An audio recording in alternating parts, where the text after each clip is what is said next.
Hello, hello, hello, hello, hello. Let me remove this countdown for us. All right, welcome, everybody. Can you all hear me? Yeah. Yes, we can hear you. Can you hear me? Good deal, good deal, good deal. Let me throw our little banner up. So I'm gonna be AV and the host today, okay? So y'all Period. bear with me. All right, but for everybody at home watching, thank you for tuning in to The Hustle is Real, Black Entrepreneurship in Marketing and Media, hosted by the African American Marketing Association. I'm Isaiah McSwain. I am actually the founder of ZAM Design and also our senior growth strategist. But I am honored to be on the stage today with three other, I guess I'm tripping on my words, y'all, but with three other local professionals here in the Houston area. But all of our careers have extended out, and I'll allow you all to introduce yourselves.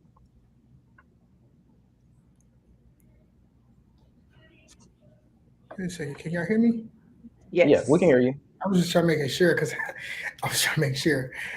My name is Michael Thomas. I'm the creative director of Creative and Cool Agency. We are a purpose-based. We help purpose-based brands build capacity through brand design and film. I've actually worked with everybody on this call, everybody on this panel at some point, which Yeah, is real cool. So yeah. good deal. That's awesome. I can go next. Hey, everybody. My name is Chanel Lee. I'm CEO and president of marketing at Code Black or CB Agency. We're a full service marketing PR production agency based in Houston. I've been in marketing and advertising for 12 years now. So, super excited to join all of you all on this panel and hopefully share some insight that might be helpful for those watching. Thanks for having me, Isaiah. Yeah, of course. I'm Chelsea Lenora Small. I'm the associate publisher and the editor in chief of Forward Times. We are a historic 65-year-old legacy publication out of Third Ward. We are family owned, women led, and I also spearhead the Forward Times Media Group, where we are a full scale marketing vehicle. And so I'm just really, really happy and honored to be on this panel as well. Like Mike said, I've worked with everybody except Isaiah. This is my first time getting a chance to meet you, but I'm excited to connect and yeah, share some insight with the people who are tuned in. Good deal, good deal. Well, everybody, this is going to be a really robust conversation. Um, Now, again, I am AVing, and I thought I had a few little things set up like our questions, but you won't see the questions on screen with this video. But within this conversation, you'll get to learn a few of our insights and our experiences, and I'll kind of popcorn the speakers, and we'll just have a really good conversation. All right, good deal, good deal. So, I'm gonna start us off with the number one question I feel like a lot of us get asked, and that's the why, right? A few of you have legacy businesses, right? So you've moved into your business over the years, right? So the starting line, the why, is very important to anybody, right? So every successful entrepreneur has an origin story. I got an origin story. It ain't the cutest, but it's mine, right? But I'll allow each of you to just share that defining moment, if you will, that really led you into where you are today. Because I know uh, for Chelsea, you have been, your business was passed down through family, correct? Correct, correct. And so what's interesting is, I guess technically, I'll kick it off since you asked me. But yes, we're a legacy business, and so definitely family owned. So I was born into it in that sense, but I never saw myself actually being in media as a career. I've been a Mm, musician my entire life. So I've always been a singer. I majored in vocal performance in college. I was an opera singer first. And my thought was, this is really dope that we have this, but I don't think I understood the levity of Forward Times and what it meant until after I graduated from college. And I remember when I graduated, I asked my mom, I was like, okay, so all my friends, I went to Loyola, New Orleans, and all of them were going to go like on the Amalfi Coast after they graduated. They had all these trips and plans with their families. And I asked my mom, I was like, oh my God, I wonder what I'm gonna do. You know, what am I gonna do after graduation? This was Saturday, right after. And she was like, you'll be at the office on Monday. And I was like, boo. And so coming back, I think I was always coming and helping in the summer and doing things like that, typically in entertainment because that was a fit, me being a musician. So a little entertainment reporting, kind of correspondence work, red carpets. But I didn't see my place there until it was Mm. after college, and I didn't have a plan, right? Like I knew I was a musician, and I just thought, like a lot of young people think when they graduate college, like I'm just gonna wing it, and I'm gonna probably either move to LA or Atlanta, probably end up doing some, some type of studio work and just see where it goes from there. But I realized without having a plan, I need to make money, right? And at Forward Times, I was not getting paid like a decent human being, but that was because I wasn't bringing value to the company, right? So I went and worked at Enterprise Rental Car out of college just to develop some type of business acumen. Because I was like, school and academia has always been easy for me, but I only would limit myself to music, right? And I knew I had other things that were kind of laying dormant, other skills. But at Enterprise, I learned that I could sell. And I did so well, and I had a fast track career there that I was kind of like moonlighting and going to Forward Times in the evening, learning things about the business, learning things about the books. Everything I was learning with Enterprise, I would come back and like look at Forward Times. And the thing is, Enterprise is family owned. So I realized Mm. every month I was making this company so much additional revenue by utilizing my, skills in business sales. And I said, I don't want to do this anymore. So I came back to Forward Times October of 2015. So I just celebrated like my actual 10-year anniversary coming back. But I came back, Congratulations. thank you. I came Yeah. back as the entertainment editor and then the business manager. And then a couple years ago now, associate publisher, and then just recently editor in chief.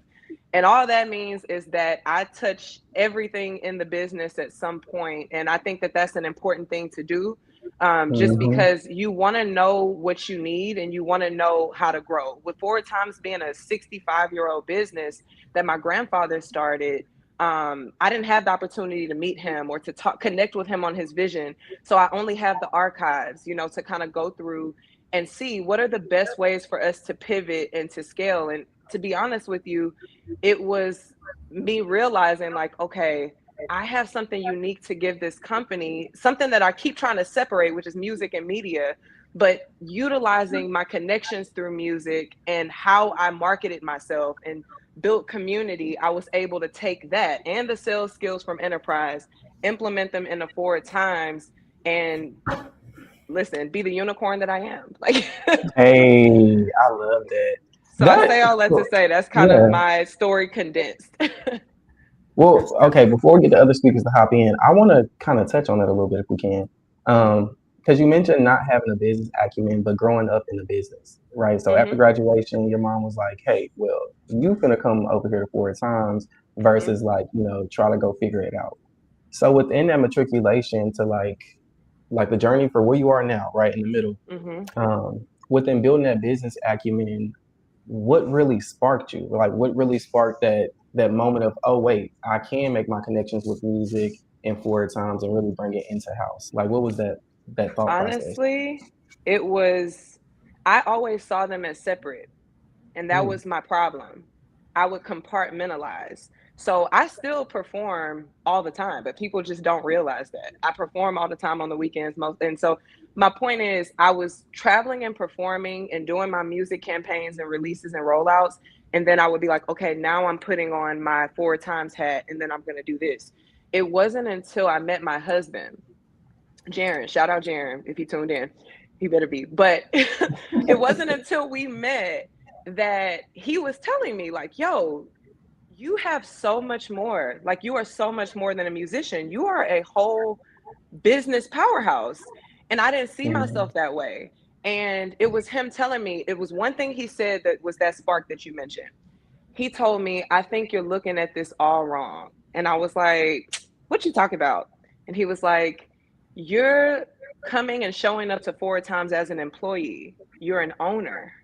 You need to act like an owner, because I would be waiting for direction from my mom, who's our publisher and CEO. She kind of be waiting for fresh ideas from me, and we're kind of just doing this thing. But when he said that, something clicked and I believed it. And so I, from that day forward, approached my mom as a business partner. And my mom got sick in 2018, had open heart surgery. So that was really the thing that I knew at that point, like, hey, if, luckily she was able to recover, fully heal. But before that, I said, oh my God, if something happens, it's all on me. So I have to do my part to not wait until something happens, but how can I be as efficient, effective, and visionary as I can right now? So it was really him calling that out to me and me believing it and just showing up every day, even when it's not glamorous, even when people don't understand that it's navigating these worlds and finding a marriage between them. But it was showing up and knowing, okay, there's room for my vision here too. And there's I love that. something special and innovative, because I really operate Forward Times Media Group as a music label because that's where I'm comfortable. So our contributors, our writers, they're a roster of talent to me. I'm looking at how can I best support them with all of the respective platforms that they have, and how are we able to market and do these rollouts and innovate when I know that this is what it is and print is what it is. But that's That's essentially it, good. That's good. what it was. Yeah, I love that. I love that. Mike, I'm gonna ask you to follow up. What was that origin story for you? What was that spark to? Well, I'm just a country boy. I'm from East Texas, and I come from a lineage of men and women that had to do what they had to do. I'm literally the first generation that get to do what he want to do. And growing up, I come from humble beginnings, and growing up, I would I used art to escape from the things I was facing in life every day, right? And as a result, I got better really fast. I got better at what I was doing at creating things fast. And and then one of my teachers, who was a Delta, she told me like, Mike, you should go to Prairie View. And I didn't even know about HBCUs at the time. I had my mind fixated on going to art school. Little did I know that art school was super expensive, right? Super expensive. But I didn't go to Prairie View. I ended up going somewhere else for another reason, my freshman year. But then I backtracked and went to Prairie View my sophomore year. And to be honest with you, once I graduated, I could not find a job in marketing or advertising, and that's what my mind was on. And I applied. The only interview I had was from Translation, which is Steve Stouts and Jay Z's company. And even when I got to the third round of that interview, I was like, do I really want to leave my newborn son at the time who was in Houston? So I was like, do I really want to do that? And and I was like, no, I'm not. I'm not going to do that. As a result, I was like, since no one's going to hire me, I'm going to start my own company. And I actually sat in the library of Prairie View with 12 other people that was in the same situation for me. That's the funny thing. Like, we all was jobless in the communications department or marketing department. It was all like, man, we can't find a job. No one's hiring us fresh out of college and stuff like that. At least no one had offers at that time. And so I started my own agency fresh out of college, and it was bad. It was really bad. I'm for real. It was bad. And we had a little office in Hempstead, Texas, and we had I think a car wash as my first client. And long story. I mean, fast forward. I end up getting a job at the SBA, Small Business Development Center, and that opened my eyes up. And I can't tell you how important Bridget Ross is to the my legacy and is to my success, because she gave me a shot to work with small businesses for the SBA, SBDC, whichever you want to call it, part of it. SBDC, which is Small Business Development Center, which is a part of SBA. And she gave me an opportunity. She put me on a plane to Colorado for my first time on a flight. And for the first time in my life, I actually got to create for businesses, real businesses I had to solve real problems with my creativity. And I did that for about a year. And then one of the clients that was there, which was a restaurant, said, I don't really want to do the SBA type of thing no more. I don't want to have to go through, because when you go through those type of services, when you get those type of services for free, you have to go through programming. You have to write. You got to do all kinds of stuff just to get free services from the government, right? It's like anything. Mhm. And so to get those services from me, like I was doing logos, website development, marketing strategy, all that for people for small businesses for free.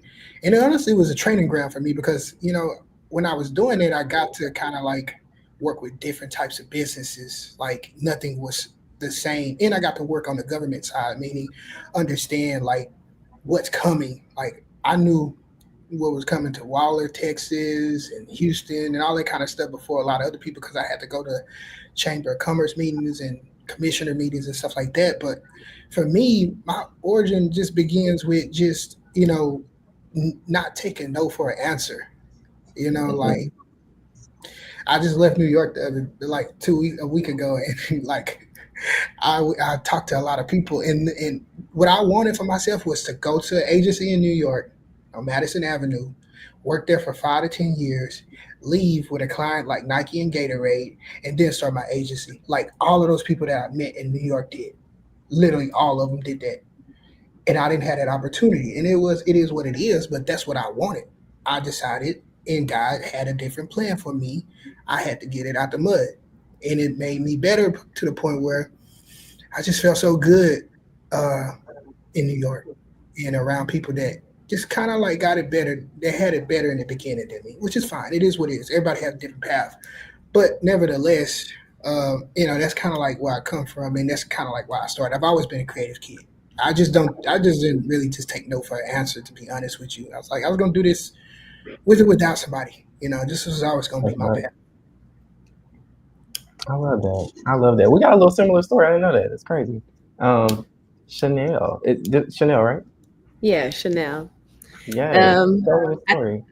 yeah, I think I have a blend of Chelsea and Mike's story going on. So I went to the University of North Texas and I was originally studying journalism. And growing up, I thought my entire life, I was like, I'm going to be a news anchor and I'm going to tell news stories and do that whole thing. And I got into the school of journalism and I realized like I didn't enjoy certain parts of or aspects of journalism.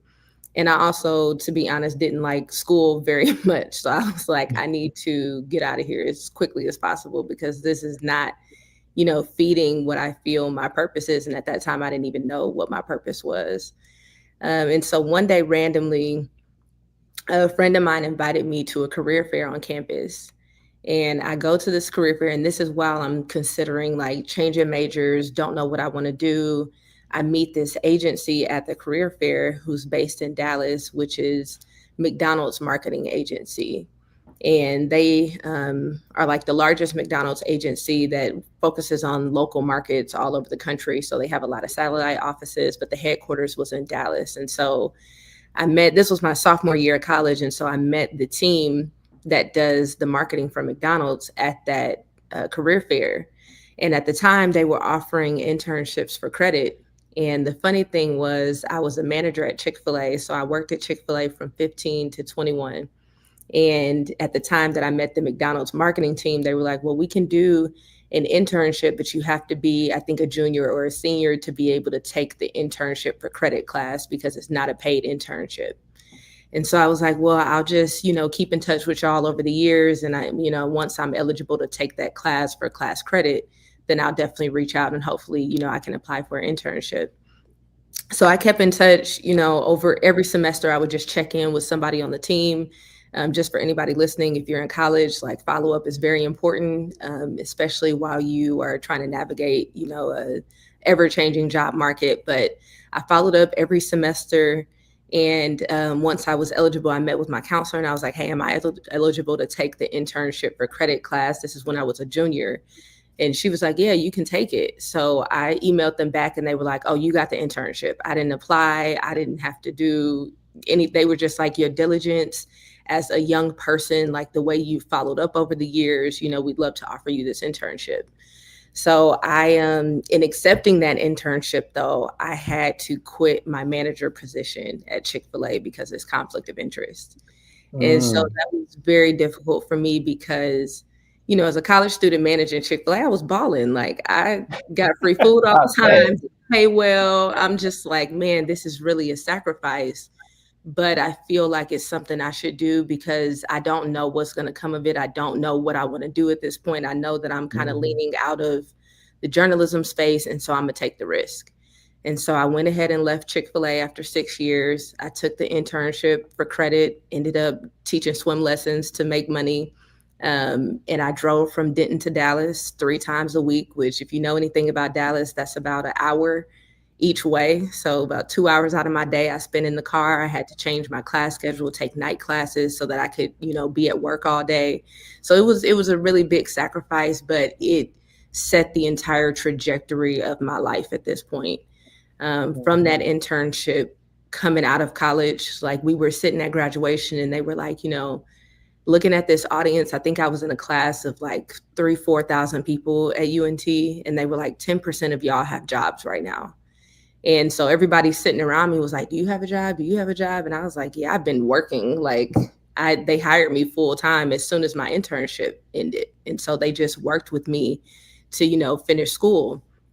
And so I was very thankful at that point because I already had some quick service restaurant experience just on the service side. And then I went into marketing for McDonald's, and they're a marketing giant. I was able to learn really big budgets, and just there's no boundary on creativity with McDonald's. And so I was challenged very young in my career to come up with really cool ideas. And I didn't even know what marketing was. It's not, like Mike said, it's not a very diverse industry. It's not a lot of us, Sure, sitting in sure. some of those big brand rooms. And so I was just very grateful that the root of my career started with that, because I got a lot of valuable experience, a lot of valuable connections. I got to learn the industry, and I worked my way up from account coordinator to account director. And then at that point is when I decided, over time, just due to some cultural reasons and, just kind of taking a stance and realizing my value and my worth and the work that I was doing, that it was time to start my own agency.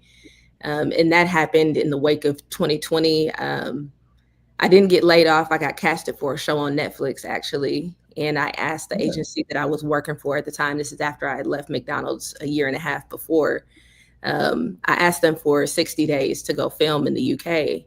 And they told me that I would have to essentially resign.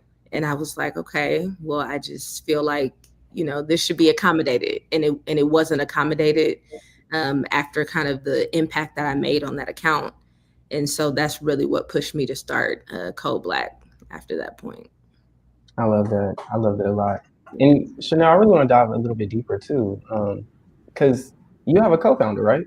Or I you're in do. partner? Yeah, Yeah, yeah. Kia Brown. Yep. yeah. How was that? Like, for one, kind of your moment that you just described to us, right? Like, it sounded to be like that job security, right? And that more so kind of positioning yourself to continue to advance in your career, it sounds. Yeah. So what was the trust factor with the partner?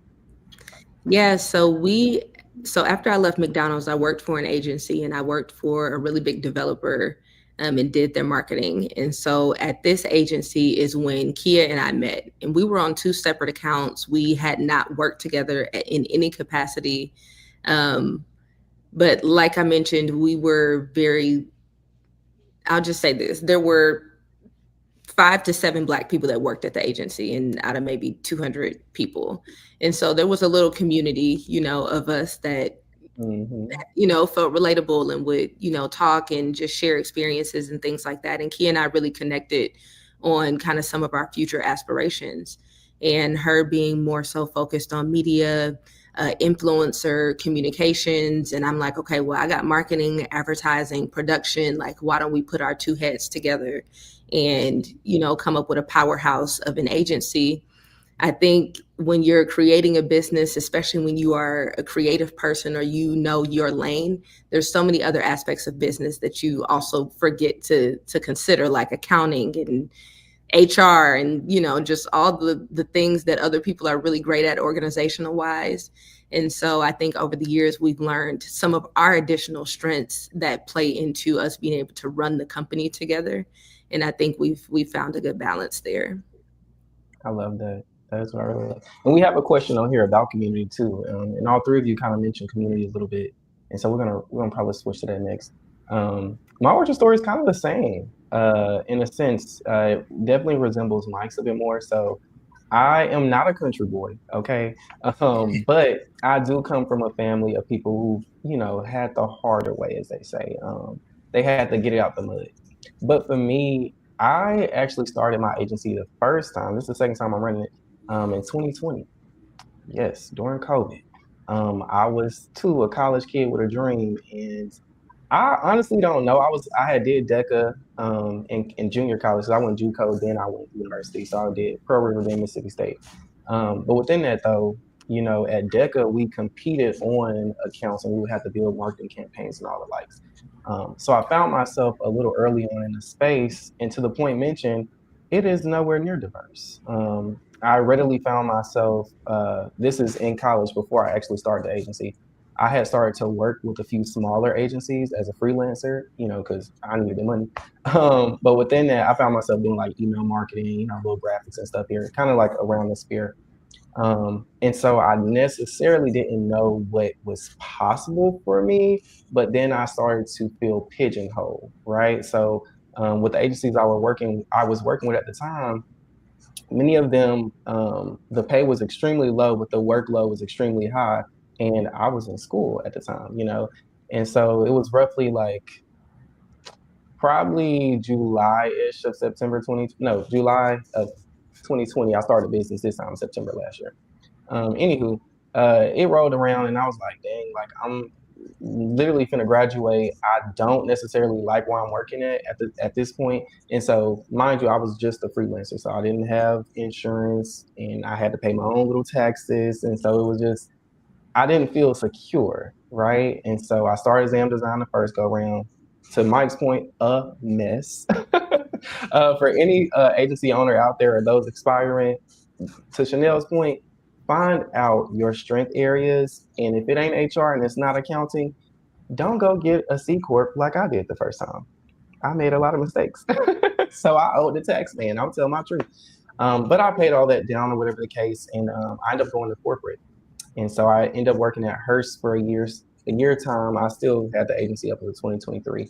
But within that, we worked as white label. So I used to do specifically social media marketing and then a small bit of meta ads with the agencies I was working under. And so when I went to Hearst, I went to a programmatic team. From there, if anybody who knows what programmatic is, that's just like the website ads and things of that nature. So I worked on that team and then social, and now here we are today. So we've been media buying now for the past year, and it's been a good time. It is a business, so it is not easy, but that's my origin. My spark was security, and last year was a bit more, but I just really had to figure out what my area of expertise was, and it was media buying, and so I moved over into that. But a little bit about the challenges. I want to hop into question two. So pricing your services can be the hardest challenge. A lot of times when we have that spark or we have that idea, we're not necessarily thinking about the overall value versus what we feel about it, right? So when we feel about our services, we want to do the thing, right? But how much does it cost you, right? So within that, how did you start confidently charging for your prices? And I want to start with Chanel because I actually seen you, I seen your LinkedIn post. I think it was Instagram, but you just did a production for Experience. So how are you pricing your services? Yeah, my CFO is on our head all the time about profit margins. So I can't say that we have completely figured this out, but I will say market research is very important because you should understand how you compare to people who are comparable to you. And I don't say that to say like lower your price or raise it because you have a big ego. I think you genuinely look at the value of what your product is and what you're servicing people and the value of that you feel is comparable to what other people are priced at, and then you grow from there. I think when we first started, because we kind of jumped in head first and didn't do a ton of like market valuations, and we didn't go and shop competitors and see like, oh, what are people, and then how much is it going to cost me to then, because when you think about marketing, I don't think people understand how many roles it takes to do a thing. Yep. Like Yep. as a marketing person, I am a creative, but I'm not skilled in Adobe to be the person that's doing what Mike can do. Like I will work with the Mike and also maybe write a brief and say, hey, Mike, this is an idea. And he's super talented to like actually bring that to life. And Yeah. so there are multiple roles when you talk about quality of a project that you have to consider collaboration of so many different people. And so you need to take time to put that team of people together that it takes you to do a thing. Because if you're not a writer, then the copy on your ads is going to not be performing as well as if you brought in a writer. So you really want to think about what level of quality do you want to have, and then you should feel comfortable pricing it as such. You know, it's going to cost me this to have a writer, it's going to cost me this to have a graphic designer, and then being realistic about the time and the demand from the client. Some clients want to call you on the phone and text you, you know, all the time. And some of them are like, okay, you gave me my deadlines and I'm gonna leave you alone and we'll meet at these deadlines. And so you really have to set up your work structure to come up with that pricing amount. And then I think as you prove that work, as we've proved that work, I was looking back because we were working on a really big RFP right now. And I was looking kind of back over the years. And I'm like, man, we were charging $100 for a logo. Like, Crazy times. Yes. $100. Like I can barely, that's one day at HEB. And like that, you know, so like, days. You didn't even consider taxes at that point. yeah, I'm like, No taxes at all. No taxes, not, you know, and so I think we will always start out undervaluing ourselves in most cases. But then once you do that enough, then your value is proven. And now you can say, hey, this is the price. And if somebody can't accept that price, then there is somebody else who can afford that price. And so the more time that you build that muscle doing that, and I'm not a salesperson, to Chelsea's point, I don't even want to sell. I can be great at something and it's hard for me to be like, it costs this, you know? And so it's taken me a lot of practice in even sending proposals. I get a little anxiety hitting send because I'm just not a salesperson. And so I see more value in like, I wish I could just do this for free because it's fun to me and I enjoy it, but I got to make a living. And so, you know, it takes some personality, some practice, some research, and you'll get there, you know, with time. That's so true. So true. Chelsea, can I flip the question on you? For sure. First of all, Chanel. Yeah. Oh, I'm sorry. I thought you were asking me the same question. I apologize. I want to flip it. I want to flip the perspective on it because we get to see you and I think this could be answered by everyone, but for your position in the company, do you get to see like a lot of vendors come in and et cetera? For sure. I see everything. I interface literally with every aspect of the business. So how is that with the pricing? Like when you see vendors pricing themselves, what do you necessarily look for or see? I would say, so I'm having to get into the habit of seeing forward times as two things, right? So there's the publication side. So we still print weekly. We've never missed a week of print in our 65-year history. And obviously in a time like now where we're seeing less and less people printing, or reading print, or and you know, tariffs, the cost of everything is so expensive.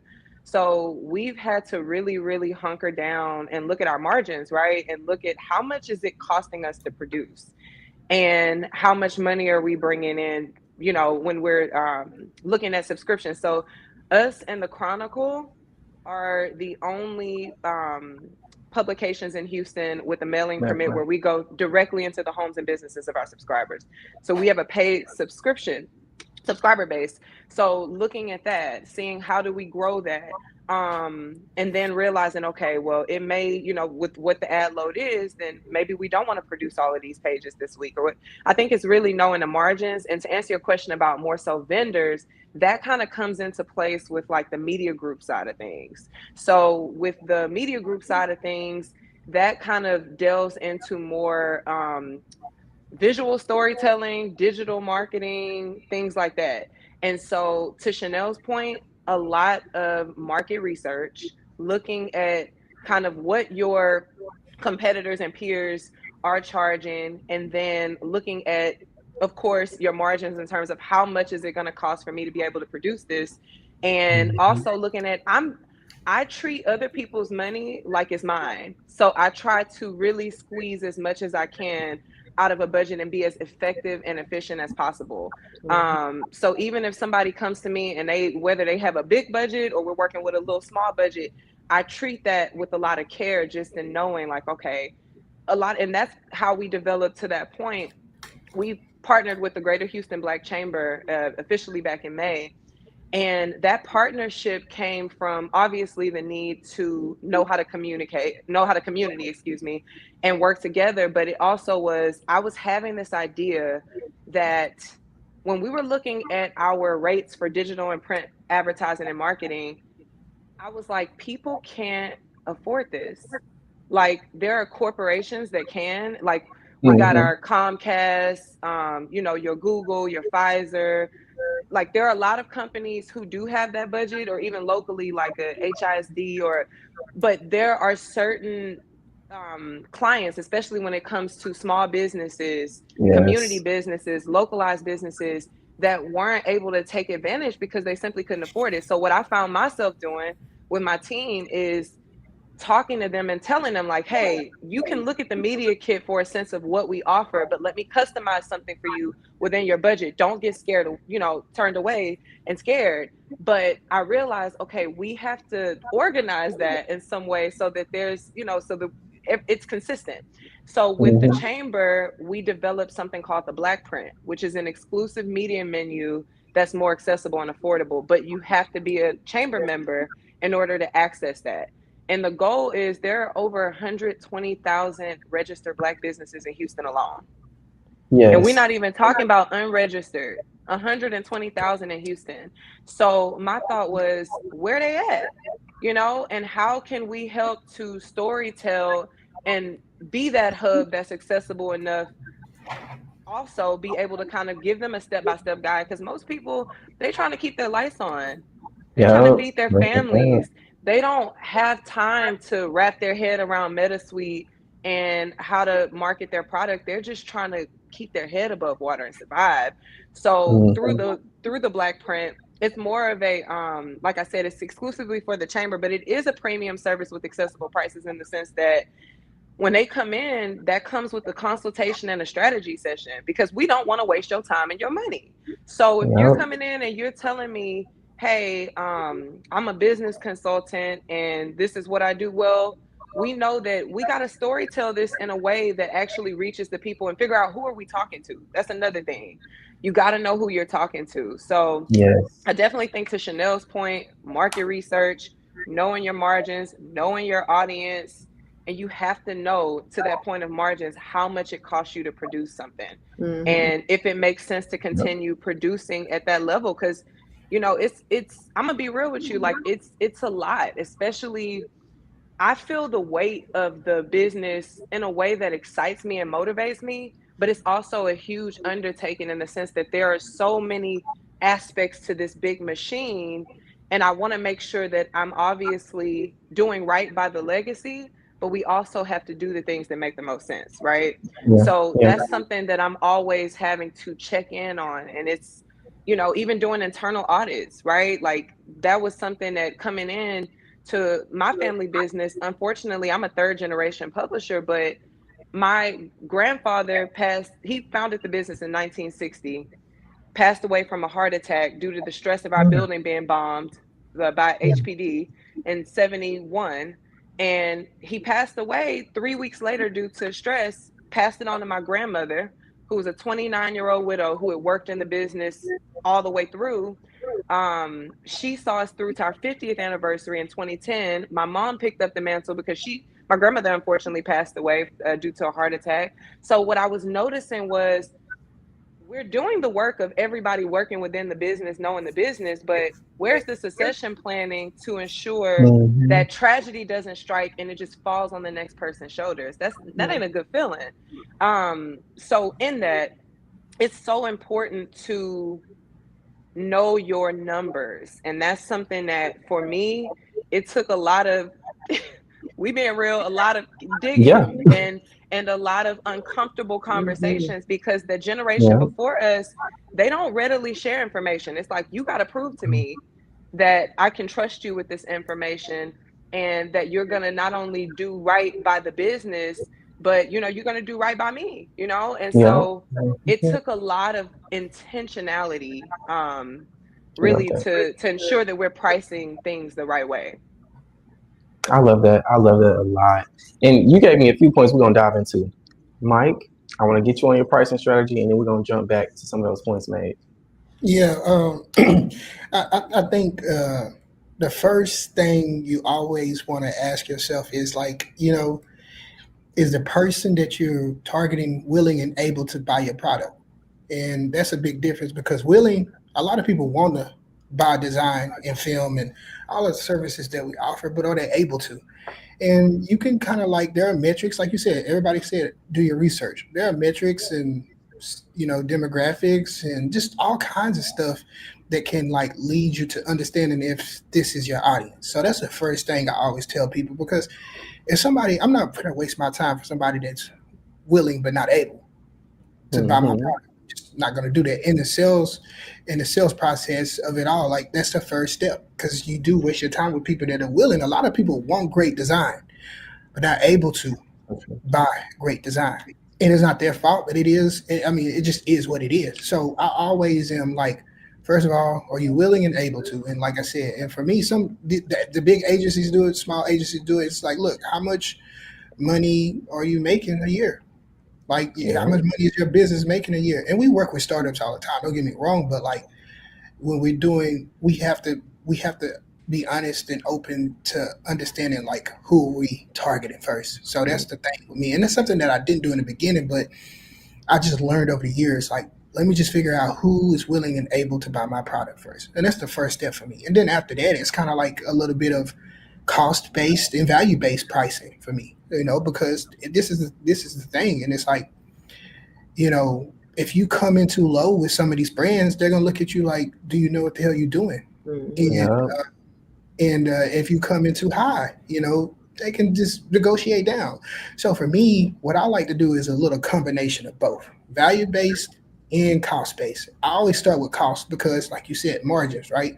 So for me, if this costs me, I'm gonna know my numbers. I'm gonna know how much a DP costs. I'm gonna know how much one of my designers costs. I'm gonna know how much my account manager costs. I'm gonna know all these costs based on the project. And if this project is gonna cost me $5,000 to create, well then I'm gonna at least take home 20% at minimum for me. So I'm at least gonna take home 20%. But let's say that 20%, let's say it's 5,000 and I tack on another $1,000. Let's just say that if you want to just numbers, I'm not doing it. I was thinking Just 10, extra 10,000 to I'm just bring it saying back. like if the number's five and I want to tack on profit, I will want to tack on $1,000 for profit. Let's say that's still too low for Nike or Mhm. Gatorade or Kroger or any of the brands that you could think of. Let's say they're too low. Let's say they give you. Let's say that that's too low. Man, then it's come to value based, right? Wouldn't it be value based after that? So 6,000 at least at the minimum for this project in my head. I'm like at the minimum it's gonna cost me 5,000. So I'm at least gonna get six, right? If I want to come in cheap, that's cheap. If I want to come in cheap, but if I feel like this brand is, if I got a hint, and usually people have hints, people have insider information on this stuff. A brand is going to tell you they range, or you're going to have some information or an inkling of like how Mhm. much this really going to cost. The And cost, instead, yeah, like, they got $20,000 for this. I think I'm going to charge them six, even though it just might take me only six. I'm not going to do that. That's one thing I'm not going to do. So with that being said, like I might charge that. Then I'm charging value based after that. It's based on what they value this product at or this service at. So then I'm going to charge them that. But even after that, you just have to kind of like understand like where, like the lady said, where the market is at. Like so, yeah. you Hmm. it's a dance. One of the things I do, and I always do this, is when I get a client, I always send them a capability deck, and it always has ranges. None of my when I send them a capability deck and I show them a list of services, it always have ranges. It can say like this can be here at the minimum. So when you're dealing with me, at the minimum, I'm gonna charge you this much for a logo. But it can go high too. It can go to this too. So it depends on which route you want to take. It truly depends on which route you want to take. But then again, like I always give them the opportunity to ask for like what's the budget. But most of the time, they don't want to show their hand, of course, in that process. And I get it. Mm-hmm. I don't want because I want to use all my money. I want to use all my money for this campaign you want to do. So I get it. Some of them are open. I rather than when I've been on both sides of the ball where we have because this is the thing. Like at this point in my career, and we do what we call it. We've done 80-20. And when I say Yeah, 80, that's what I do. we've done I 80, do it really. where it's like, at this point, I hire other agencies to do work for me. Like if you like, and that's the reason why you notice. I've talked to every time I'm reaching out to companies, agencies, and especially people of color. It's like if you have an agency, like I'd rather work with you and partner with you to go into another project. So for me, it's like this. It's like if you have it's white labeling at its finest, right? Mm-hmm. It's Mm-hmm. that's pretty much what it is. It's like so I rather operate 80-20 where I give you 80% and I just take 20 and call it a day. So there's so many ways that I've broken it down, and it's not a one size fit all. That's the thing. Yeah, Right. no. Some of this stuff, some of these products and services are loss leaders, meaning like you're just gonna lose money on these products, but you're gonna win on the back end. Like you might gain. And the big companies still do it to this day. Like the larger brands still do it to this day, where not all. If I say all money ain't good money for sure, so not all money ain't good money, but some projects you're gonna lose money on. Not all of them. You shouldn't make a habit of it, but like some of it, you have to be strategic about. Like there's some projects that we didn't make no money on, but we made money on in the end later Yeah. on. So like for me, Relationship building. exactly. So I always tell people when it comes to pricing, the first thing is just know who you want to target. Like, and then make sure you can get them. Like make sure your product and service is something that they want. Like if you're selling high-end websites, just make sure you create high-end websites. And a part of the whole pricing thing, because people are always, this is one thing I've learned. I've been I I was working with an agency in Dallas. I'm not gonna say their name because they still cool peoples. Uh-uh. I tell you, I work at an agency in Dallas and DC, and this happened twice. We working on a campaign for a big food brand.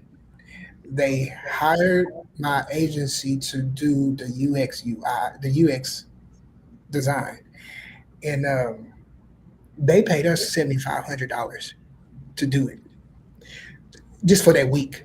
It was just a week and a half. It was a week and a half of work. And it's like week and a half of work would pay out this amount of money. I was like, okay, that's cool. This is easy money. It's a layup. It was only UX for they website and some email stuff, right?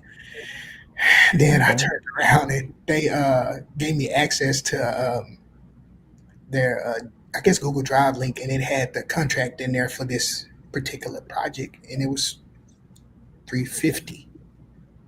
And I was like, I know they hired a couple of agencies. I'm like, there's no way this project's too easy. It's just a layup. And I was like, man, I wasn't mad at the situation because, like I said, I'm going to be on the receiving end of that kind of stuff eventually. So I'm not worried about it. Yeah. I always tell people, like, it's really it's really not a one size fit all when it comes to pricing. Yeah. It's just not. It's just really not. And you gotta check the temperature. Sometimes, like I said, you're gonna get layups where somebody's just gonna give you the, hey, Mike, this is how much we have, and don't go under this. They're gonna give you that. I mean, if you're lucky and you have what we call connections, that's. But then I've been a part of RFP process where it's like I underbid it for no reason. So like it's not a one size fit all, but those are strategies that are tried and true, and I learned them from a lot of other executives. And when it comes to price strategy and stuff like that, but it's not a one size fit all. It really not. Nah. I think to really wrap that question, like for me, I kind of learned my pricing at Hearst, and to the point made, there is never going to be a one size fit all, because what you may, y'all know I'm a media buyer, so like what you may need in the ad campaign versus this other company, it could be the same industry. You both could be in medical, right? The placements that we choose for them versus, well, the placements that we choose for them to their business goal could be completely indifferent from what you choose, right? So to ask me, hey, have you ever done a medical campaign? We have $750,000, right? That's production, that's execution, that's the whole nine, right? And management included. Versus somebody who comes with 1.2 million because they want to probably move a medical, or they have like 5 locations that they need to increase bookings for, et cetera, right?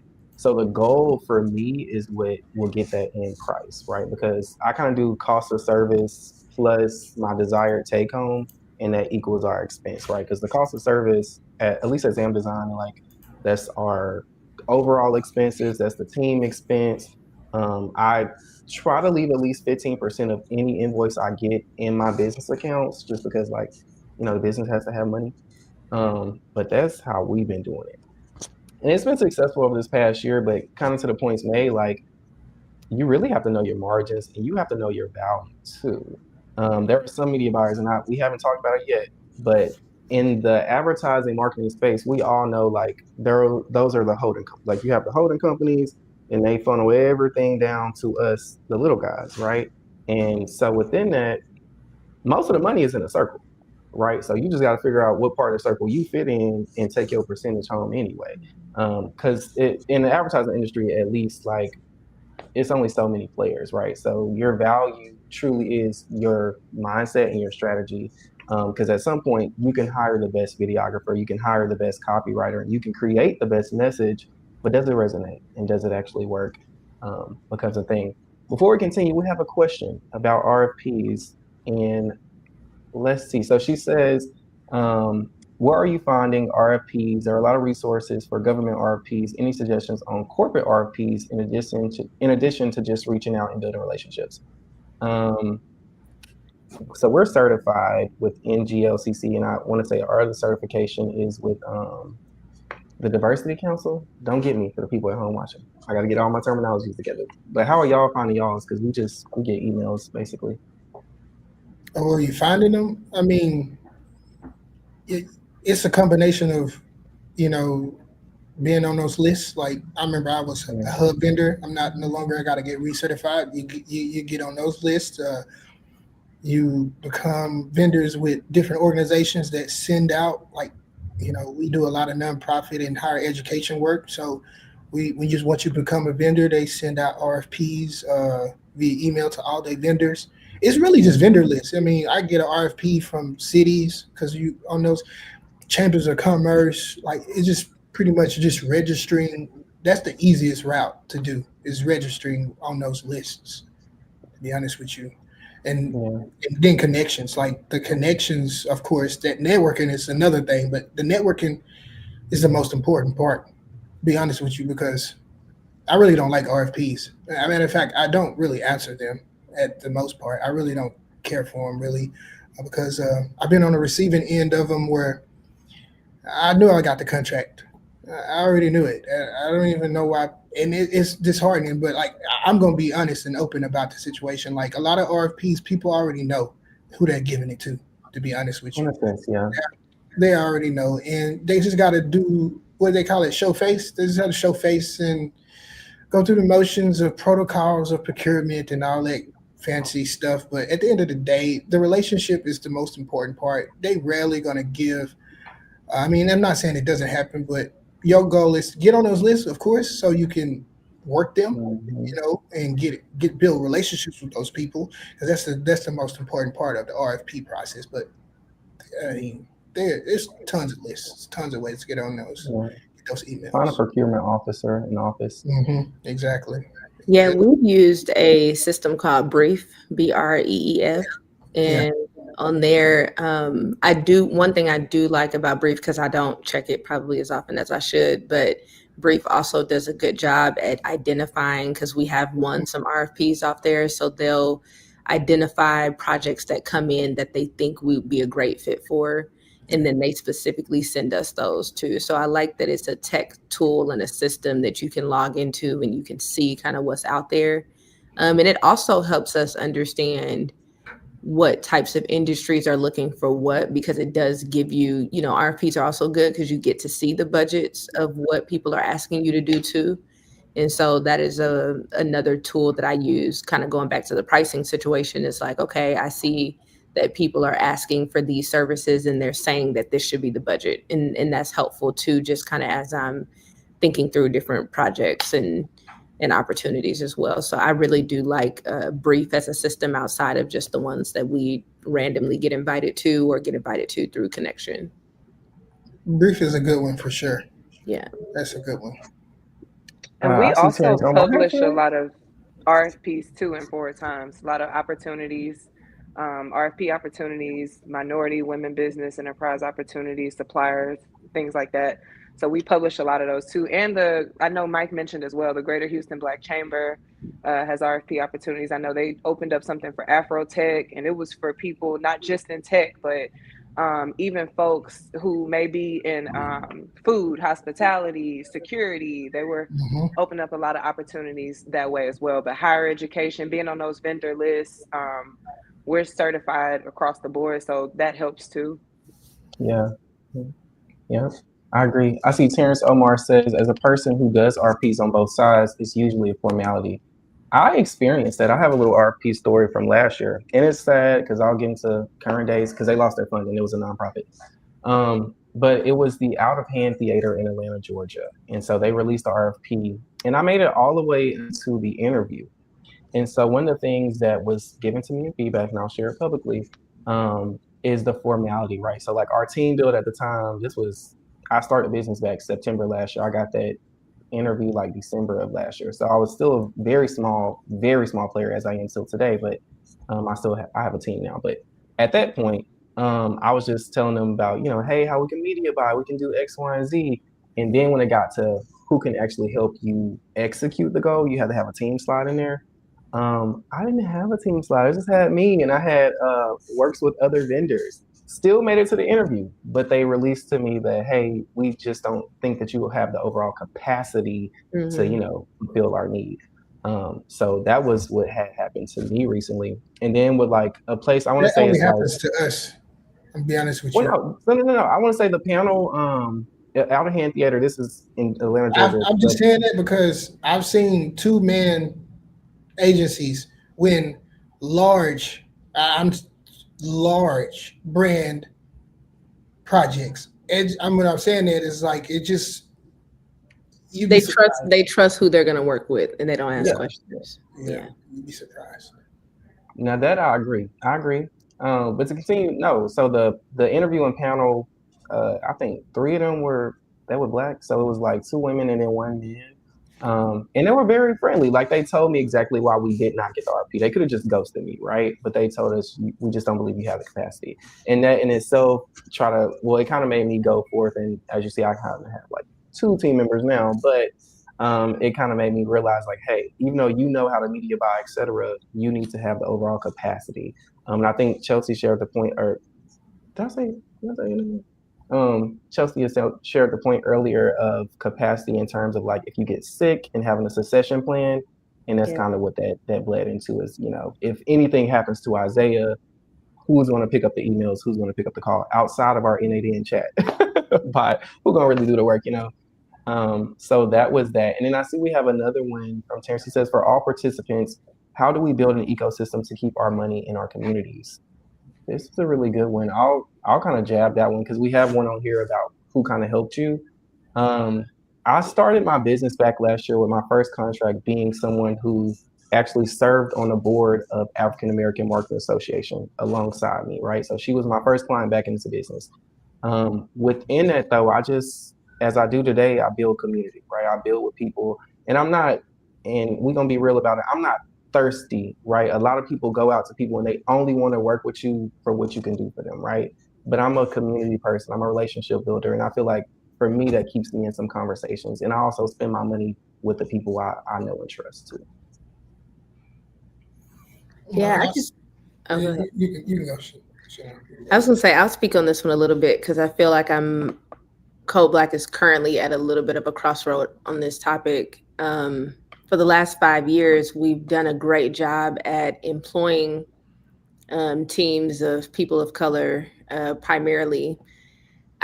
I do feel like it makes it a bit of a challenge. And even the vendors that we work with, city to city, a lot of the vendors that we choose to work with tend to lend on the air of people of color, not because we're being discriminatory against anybody else, but just keeping this in mind that, if I have the ability to make the hiring decisions for companies as a part of these projects and productions and things like that, I want to reinvest into the community.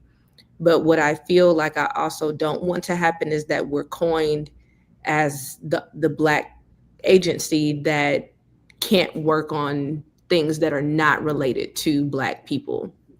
And that's where I'm in a bit of because a lot of people think Code Black means Code Black people or for Black owned agency, although we are Black and women owned. Code Black actually means bomb threat. It's the same way it's like a code blue, code red. And so we saw ourselves as a bomb threat to the industry, and we make our clients a bomb threat to their competitors.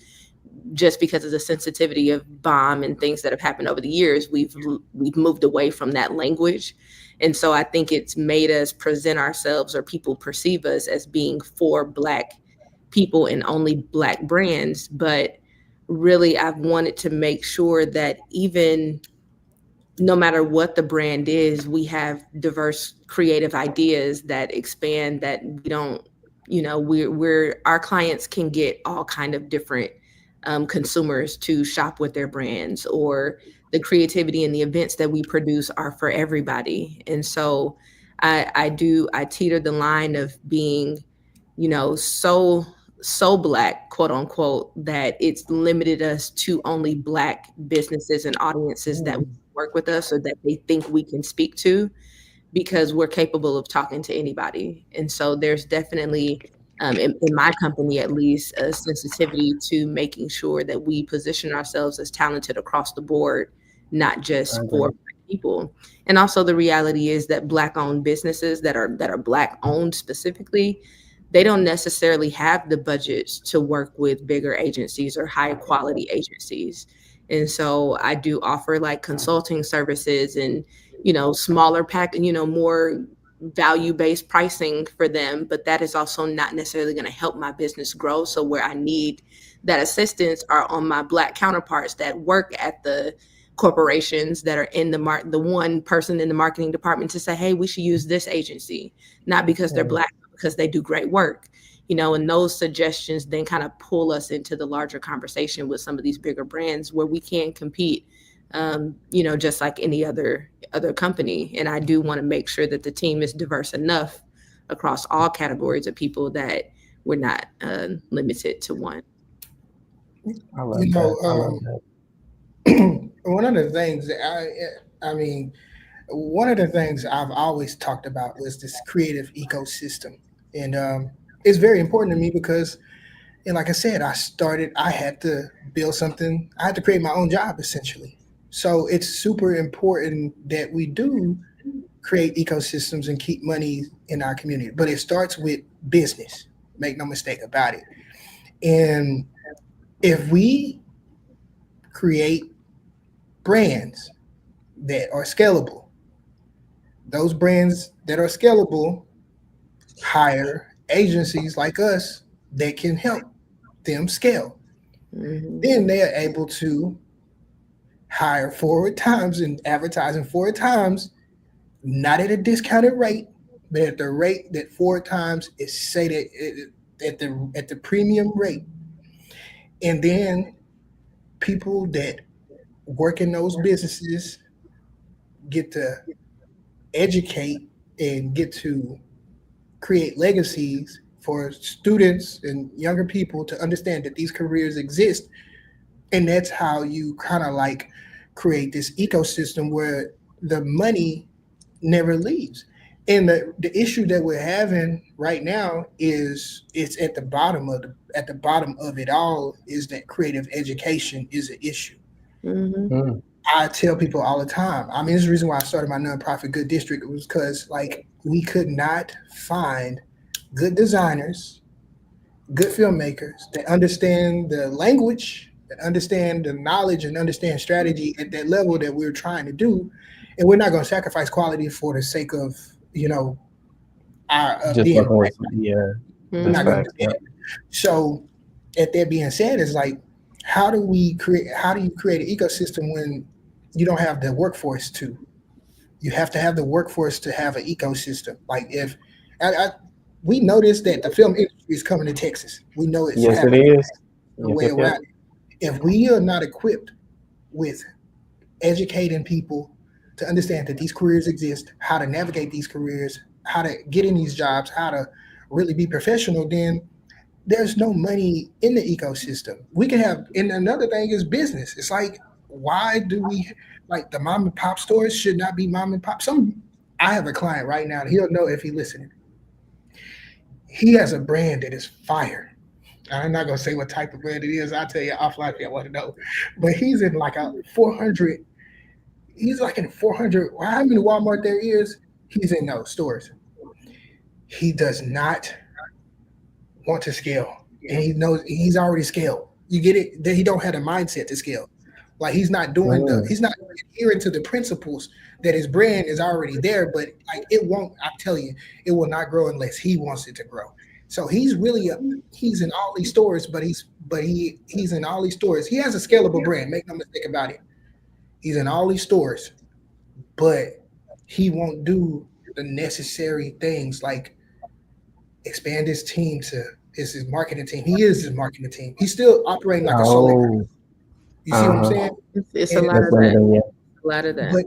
but that's the point. Now I'm saying it's like if we have our own if everybody is trying to if in order to create an ecosystem to keep the money inside, which you really have to kind of like make sure that we have education, like creative education is there, like that the workforce is getting like educated on this because all of us on here, the kids don't know that you could be a copywriter and you could be a media strategist and you could be a brand architect. These things don't exist. So if we continue to grow, like, if I'm trying to scale I'm having this problem right now. I try to scale my agency all the time, and scale, you can only scale through, it's talent. Talent is an issue. People, yeah. People, it's an issue. Then you have the brands. And then you have advertising, like our media outlets, like Forward Times. They shouldn't have to compromise in budget, or they should be able to whatever it costs to be on the front page. It costs to be on the front page, but their target audience is Black people. Black brands, and brands that target Black people. With that being said, the ecosystem exists in our ability to educate in a workforce and to scale Black brands.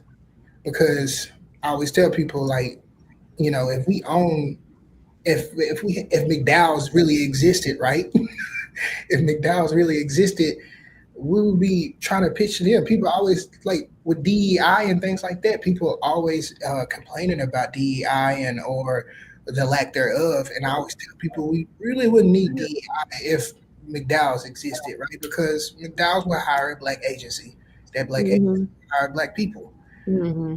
And I don't need DEI if we have Black brands that are scalable. Right. So like I want to chime in on that. Like, I think what was mentioned, which is really good, is the statistics of it all, right? I think when we think about our economies, or our economy, the African American economy and GDP, we just have to be mindful that a lot of us don't have any money, right? And with that continued education piece, that is so pivotal to any one person's career. Even if you are in the creative space or not in the creative space, you need to continue to learn because AI is here. And especially in media buying, I'm seeing it now with all of our ad platforms, no matter if it's a DSP or SSP, a lot of them are trying to include AI in it, right? So even me, who had all the knowledge about a few months ago, and I still do, but now it's like you got to still learn, right? But what's the resource behind it? God's grace, we have enough retainers that I can like purchase this consulting call with this individual, right? Or I can purchase this little educational piece from the IAB or attend one of their webinars, right? So we really have to think about when we're building up that local community or that ecosystem, that statistically speaking, we have a few more hurdles than our counterparts, right? Um, I'd love to quickly touch on that because I have thoughts yeah, on how we yeah. keep the money in our communities. So back in 2017, I believe it was, we 4 times in some other businesses on Alameda, because we're on Alameda, right? So as we know, um, the restaurant formerly known as Turkey Leg Hut was on Alameda, 5015, Unwind, Green Hmm. Sea Vegan, what used to be Cafe 4212, but is now Mocha, Caffeine, the coffee shop on the other side, the Legend Cigar Bar. I mean, there's a lot of Black businesses on Alameda. And it took us basically saying like, dang, it's a lot of Black businesses on Alameda. Like, what are we doing? So at that time, everybody, that was when the Black Lives Matter movement, excuse me, was really prevalent. So everybody was looking for ways to pool resources, knowing how to community, knowing how to circulate the dollar. So we created this project called the Black Dollar Project. And it was essentially just a Hmm. directory and a listing of all these Black businesses, right? And the goal was to scale from Houston to different cities. Well, then another directory populated, and then another directory populated. And now we got Hmm. you know what I mean? And so it got to the Hmm. point where we had the Black Book here, which is fabulous. Love the Mhm. crafts. And I said, hey, y'all, we already have this one and they're doing great work. Why do we have 15,000 directories? Because that kind of defeats the purpose. When you go Yeah. back to like the Green Book, when during that Hey, time when yeah. there was a list of Black businesses that were safe to visit, to do business, that welcome Black people, and spaces Hmm. to stop in Yeah. sundown Thank you. towns, it was because everybody got on board with the Green Book. There wasn't nobody saying, well, you got the Green Book, I'm gonna do the Red Book. Well, you got the Red Book, I'm gonna do the Maroon Book. You got the Maroon Book, I'm gonna do the Hmm. Gray Book. So my point is, until we see community as a source of power and strength rather than competition, Yes. we're going to stay in this spot. We're going to keep talking about a lack of resources. And then also, y'all mentioned creative education, education as a whole. Come on Schools now. drive value in communities. So if we're taking our kids out of the schools that are in our communities and sending them somewhere else where these schools in these areas make money on enrollment and attendance, you're literally doing the opposite of investing in your community, right? And Yeah. this is coming from me, who I was on to Madison, and I went to the right school for middle school or elementary and middle school. I went to private school first, but I went to a private school in the community though, off of West Fuquay. And then, went on to other schools. But my point is, as I got older, I was like, dang, like we're literally taking money out of the community. So I feel like, and that's a whole nother conversation, right? Because what do when you have, kids that you want to give them access to the best education in a place where they can, feel safe and learn and do what they need to do and develop, how they need to develop. But you got to understand, when you are taking your kids out of the communities and out of the schools within the communities that you're in, you're taking money away from those areas. So it's the opposite of circulating the dollar and keeping money in the community.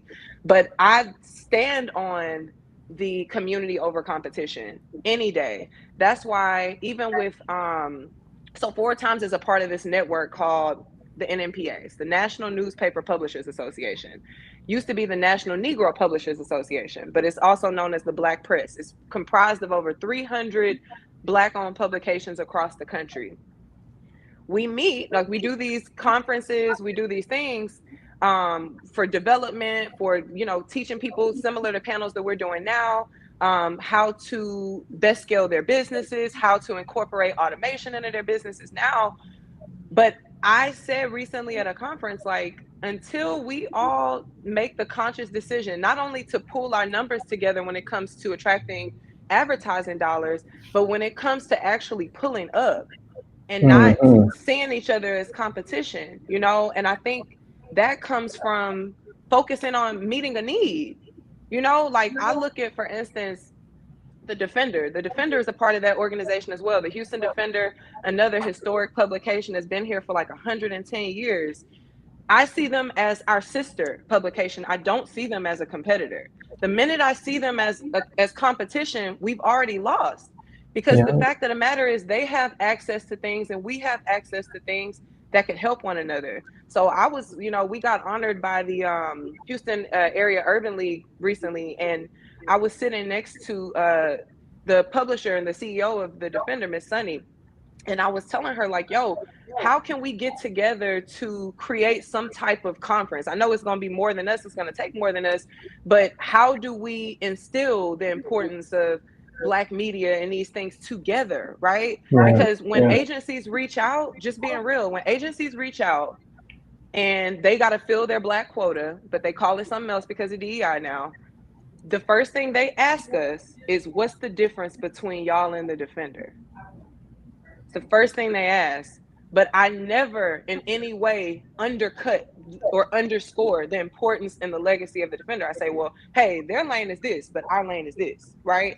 Mm-hmm. And the minute that we realize that, because it goes beyond just businesses, it's schools, it's how we show up and being intentional with where you're spending your dollars.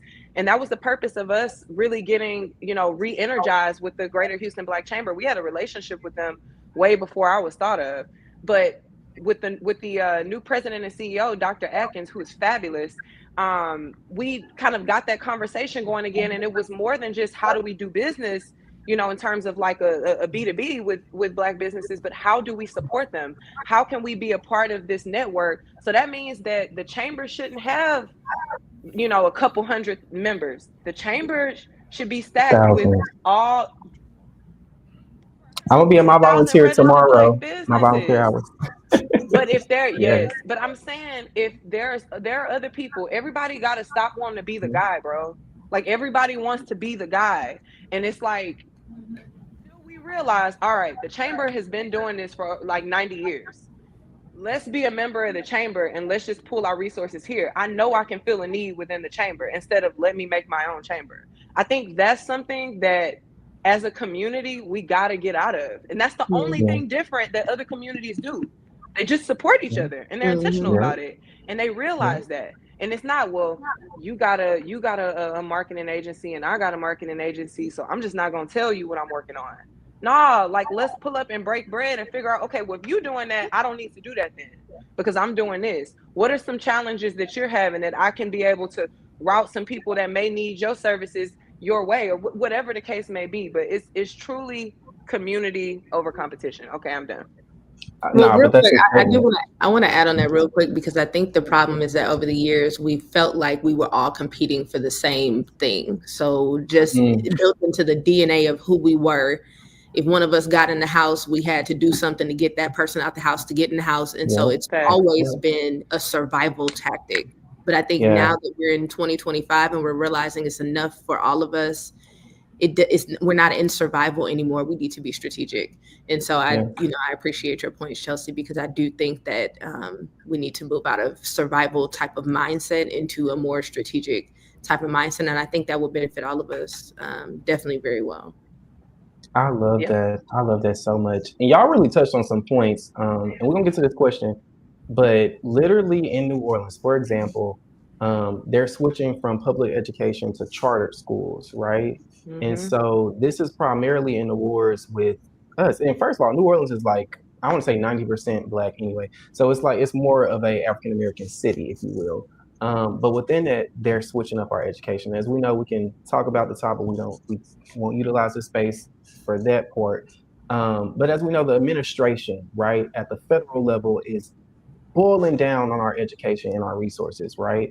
And so within that, to the points made, we now need to start thinking about how can we become one unit. During our civil rights era in the Montgomery bus stoppage, right? Within that, they seen community, right? They drove with each other, they rode with each other, and they financially stopped their oppressor, our oppressor, right? The same person we are dealing with today.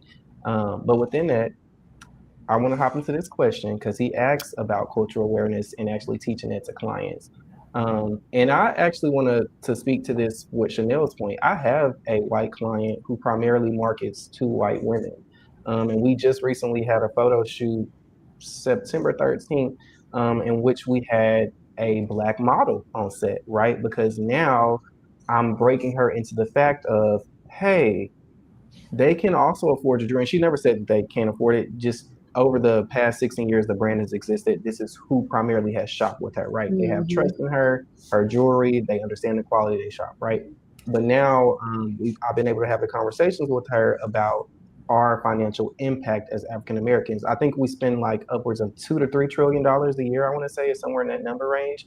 But within that, we still spend on luxuries, right? So it takes for some of us to be in the room to say, hey, this brand also should showcase one of us. We shop here too. We will be able to afford this as well. But for the other individuals, have you ever had to educate a client or a brand partner on cultural awareness? The funny thing is, it's like not about race or thing like that, more about generational. I think sometimes people don't understand, like, we all have these biases and these preconceived notions in our head based on the history and the shit that we go through and everything like that. But I think I've had to educate clients on this, their demographic, the segmentations of their demographic that they didn't understand. And it was an educational client where they didn't understand like this, the demographics that they were targeting were not were was some generational things. And I'm not gonna go into too many details because y'all don't know, but I think we have to understand this. And I tell people all the time, I'm not married to anything or any idea. If it makes sense to the audience, it makes sense to the audience. It's not just about my perspective, because my perspective might not be, I might not be a part of that audience. And I always lean when I first approach a client, my biggest thing is to make sure they understand that if they're not a part of the audience, and even if they are, they're different. It's a different perspective. Like, we have to go where the data is telling us to go at some point. So when clients when I talk to clients, and I have to educate them sometimes on like different nuances, right? Because the beauty of marketing today in the digital landscape is that nuances are winning now because it's segmented. You can segment so much. You can have 10 videos targeting 10 different types of people that use your product. Like, I was just meeting with the Roku channel yesterday about this whole type of way that they are targeting different people at different times. It's crazy how nuanced it can get right now. It really is crazy. And so before this even happened, I've had to educate clients, and you can't be so offended to the point where you offend them about it, because half the time people just are in their own mind. Like, they don't mean no harm when they understand, like, ageism, reverse ageism. These two things exist. They don't mean no mind when they don't understand that. Like you said, black people really do use this. But I always kind of like give them. For me, I'm always trying to show them how, like, your product is kind of like, sometimes you use the Arm and Hammer example, right? Like, Arm and Hammer is used in different ways by different people.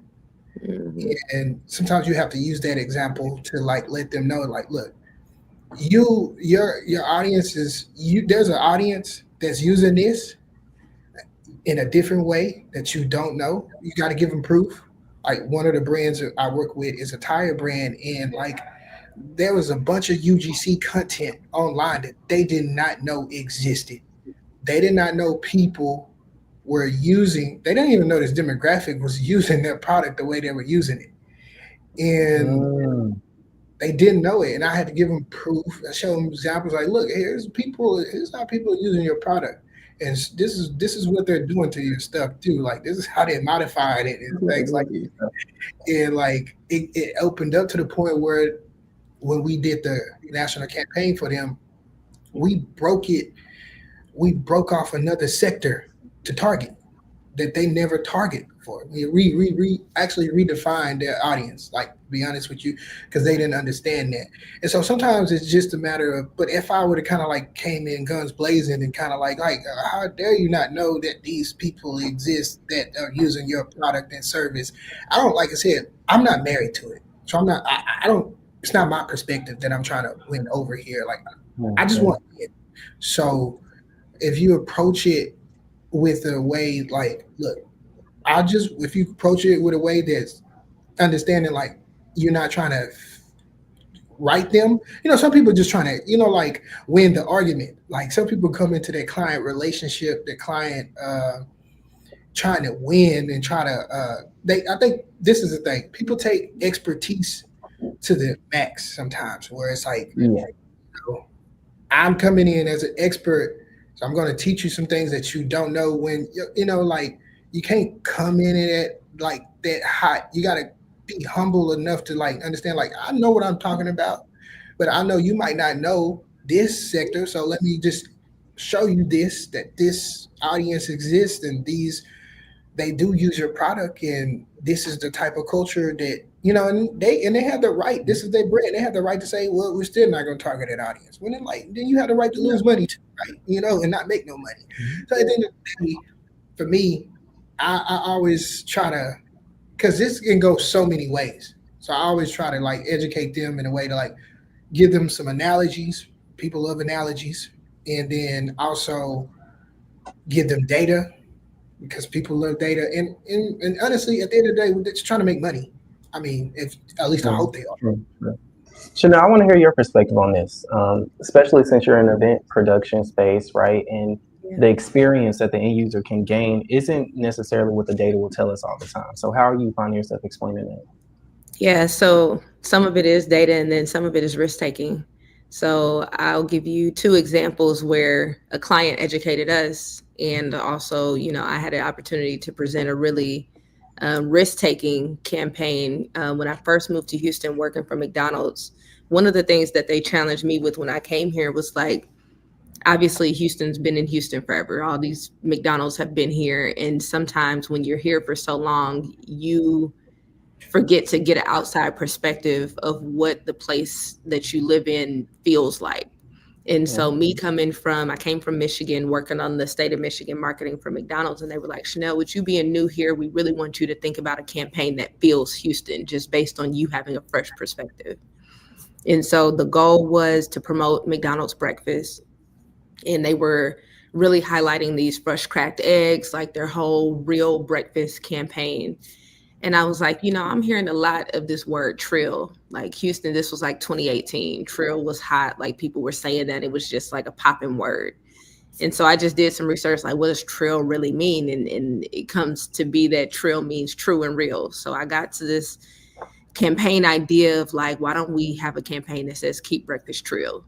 And it was like for the fresh cracked eggs and the dollar point promotion, whatever. So I got to the meeting, and these McDonald's marketing meetings are with the corporation. It's with all of the owner operators that service the Houston region. It's with the agencies that work on McDonald's. So it's a pretty intense meeting when we get together once a quarter or so. So it's like 60, 75 people in the room, and I'm standing up there presenting, this is the campaign. Here's some artwork. Here's some headlines. And some of the, worked with the creative team on Keep Breakfast Trill. I think another billboard was for when traffic is trapped and screwed. And a lot of the corporation or even the owners were just like, what does that mean? Like, what is this? They weren't connected. And so sometimes it's in the delivery and the presentation, because they really came to like it, even though they may not be using that type of language or jargon in their everyday life, but they understood, okay, our consumers understand this, they get it, and they might think that this is cool. But on the flip side of that, it could also feel like McDonald's is pandering. So there was some hesitation in like, okay, if we put this up, is it going to feel like we're trying to talk to Black people because we're using kind of this language? But I'm like, as a person of color behind the scenes, like, this is my idea. I feel like this is dope and it should go up. So the billboards went up and people were like pulling over on the side of the highway, taking pictures with the billboard. The Houston Chronicle ran a story like, who at McDonald's understands Houston culture like this? It was just, it went over really, really well. It was a risk. It can be risky to kind of push those boundaries a little bit, but it's also really fun when you see when the people behind the work are authentic. You can typically tell when that impact is being made. But on the production side, to your point, there was a time where a current client, which is a global brand, wanted us to do, we were putting on a production that was tied to a Hispanic nonprofit. And we were going to have a bilingual MC working with me alongside kind of doing some English, Spanish translations throughout the entire event. And during the meeting, some of our team was using language like Spanglish, like, oh, they could do Spanglish. And the client was like, well, just in the Hispanic culture is not Spanglish. Spanglish is when you mix English and Spanish words. So that wouldn't be the right terminology. We're asking her to use, full Spanish translations and then also speak in English. So that wouldn't be Spanglish. That we're not asking her to blend words together. And so there are also moments when you're, working with different clients that you can be also receptive to what you don't know or what you may be perceived, because we all live in only the worlds that we know that we can exist in. And that gave me a different perspective. Okay, yeah, I need to be culturally sensitive across the board to what are these other type of things outside of just the Black or, brown culture. What are some other areas that I can also grow in to make me a stronger marketer, advertiser, producer, and I think, having those conversations and being very gentle with those conversations are always helpful, especially when you're dealing with clients who are paying you money, for sure. Yeah, I agree. Chanel mentioned a very important portion for all the marketers and advertisers out there. You definitely need to do some cultural awareness on other groups outside yourself. We will continuously speak to people who are not like ourselves. And to Mike's point, you will not have the same perception. So it will only benefit you to learn how other people are speaking, how they interact with life, even in the same situations. Really love that. Really, really love that. I want to throw this question up, and it says, have you seen any pullback from taking a culturally aware approach in our new climate? With that, should us as advertisers be bridge builders, advocates, or bystanders in regard to a direction, or to what I say, to the direction the client wants to take their strategy? I think is what they're trying to say. I'll take this Yeah. one just because it kind of piggybacks off of what I didn't say last time. I think so. Recently, we had a client who they had a music festival, right? And so the first thing was they approached us about being a partner, sponsoring the event, right? Being a media sponsor. And so looking at the package, I was like, okay, we're not really a good fit for this because this isn't really in line with, who we are in the community, stuff like that. This would fall under advertising, right? So the first thing the client comes back to me and says is, well, we don't have, this is the first part. When they initially sent the email about the sponsorship and the partnership, rather, they said, well, this is, the festival is back and the budget is doubled from the last time we've had it, right? Stay with me. So when I come back and I'm like, yeah, so this doesn't really make sense for us for what we're going to be asked to do. Like, this is paid advertising. And they come back and they say, we don't have a budget for paid media. However, we think that this is so fabulous for your community because it's a free event and it's music and it's this and it's that. How about you just come by and take a tour of this? I said, telling me the budget has doubled while telling me there's no budget for paid media is wild. It's wildly offensive too. So Yeah. they ended up looping in a city official, very important city official, as if almost to whistleblow. Like, can you believe this publication don't want to? And that elected official, who is a dear friend of 4 times, chewed them out and was like, it's very offensive to reach out to media, period, without a budget, but especially Black media, when your goal is to try to get our audience to that festival, right? So that elected official ended up creating a budget for not only us, but other Black media in the city, and said, and consulted with me first and said, hey, does this seem fair? Does this seem, blah, blah, blah, blah, blah. So we talked through it. I get on a call with their team, right? And we're going over the assets once the budget had been confirmed. So now there's a budget.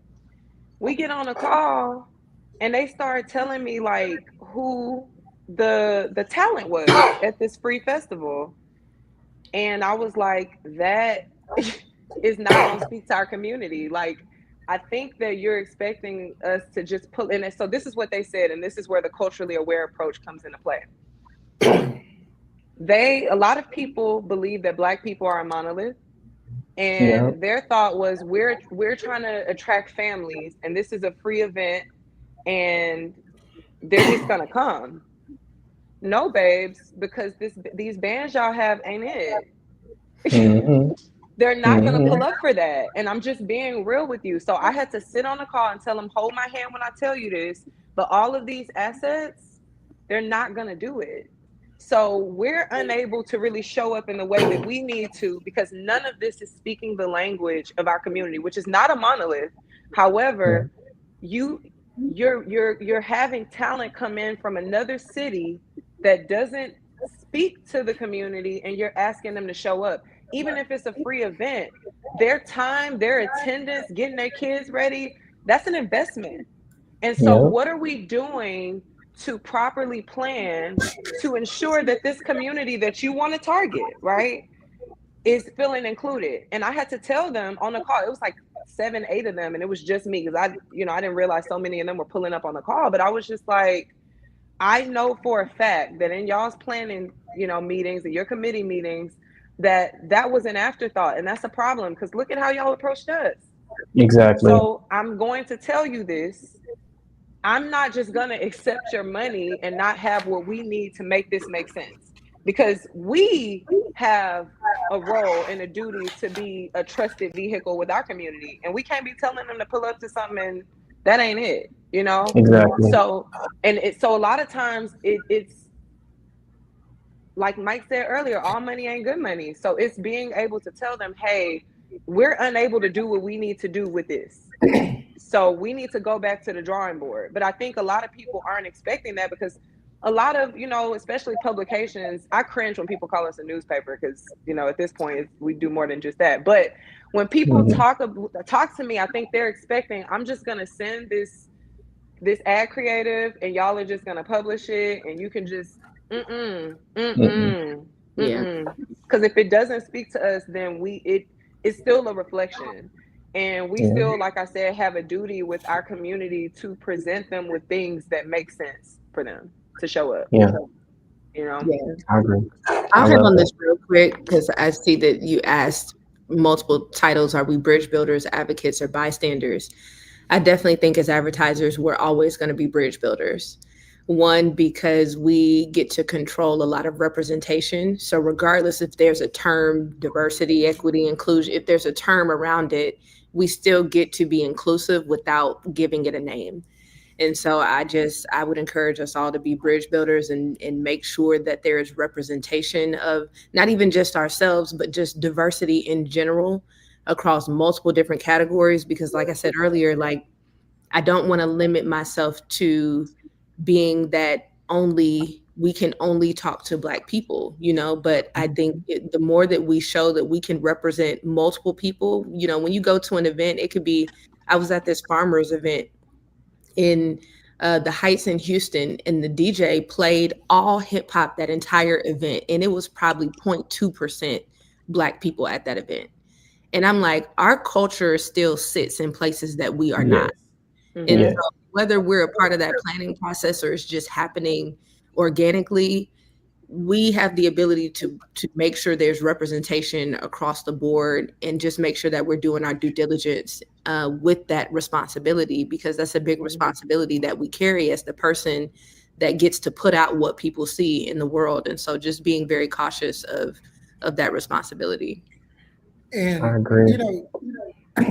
the funny thing about all of this, when because of the climate, the new climate and everything, I think people fail to realize, like, in the nutshell, at the base of this is about business and making Mhm. sure that we are talking to the right audience. And if the right Mhm. audience is an all black audience, if the right audience is a mixed audience, if it's a Hispanic audience, if it's a whatever audience it is that's that's buying or buying a product or service, that's where we're gonna go to.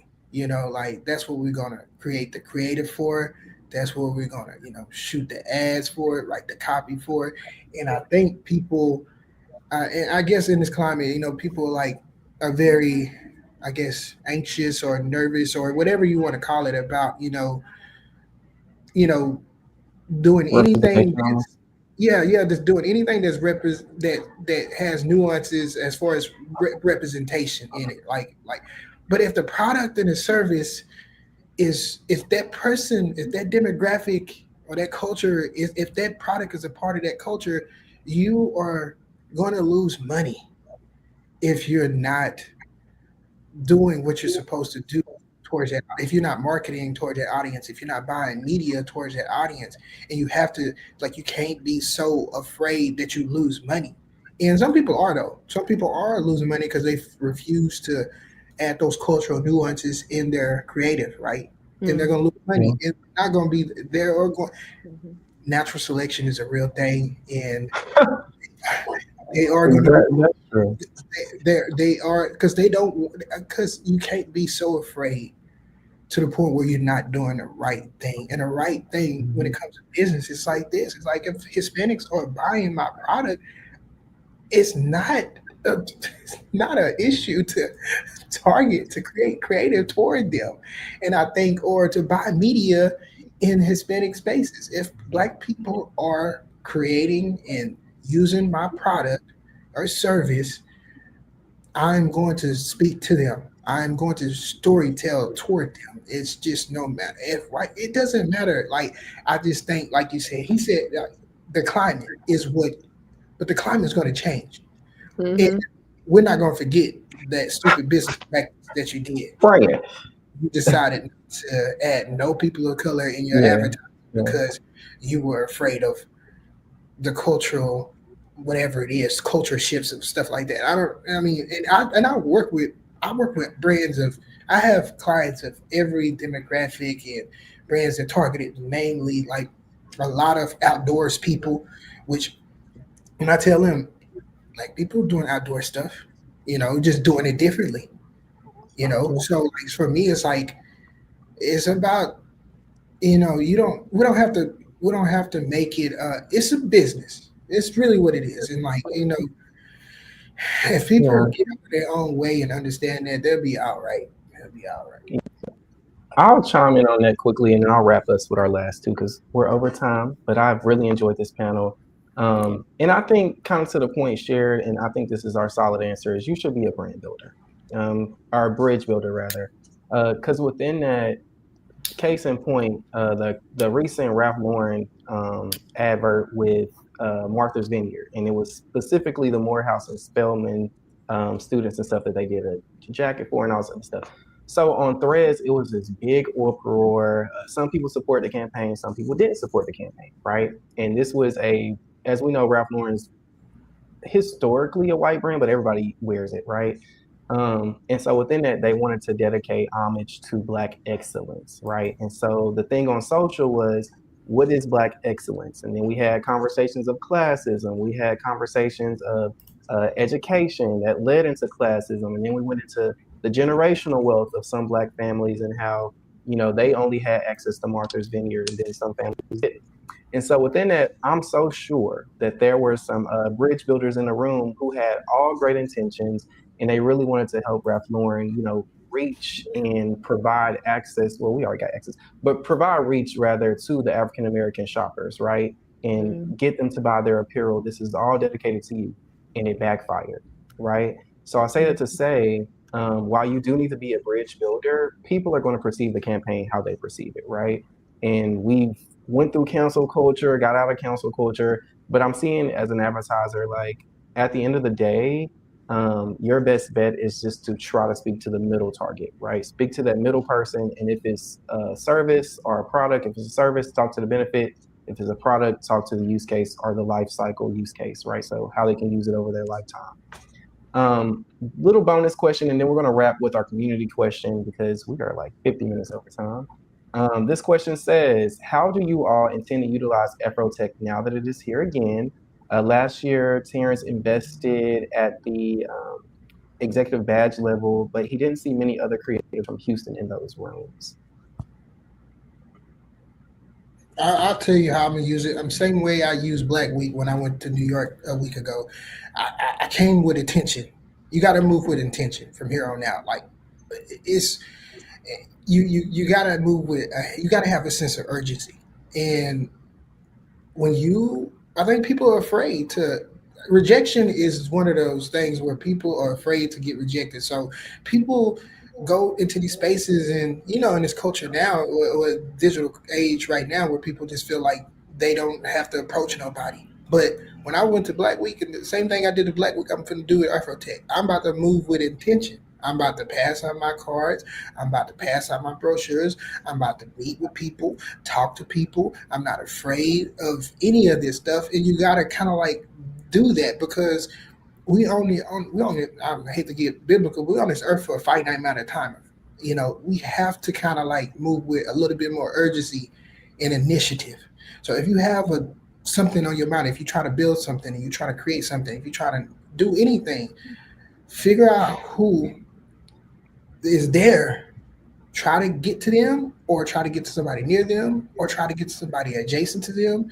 But moving with intention is so important. But you can't be afraid. You can't. I mean, that's just really what it is. We get in front of all these people with these big brands, and they regular people, and if people are afraid to just ask questions or get emails, and you just have to move with intention, and have no, just you just gotta go get it. I'm so serious about that, because I feel like that what Black Week is like literally a little version of what Afrotech is going to be.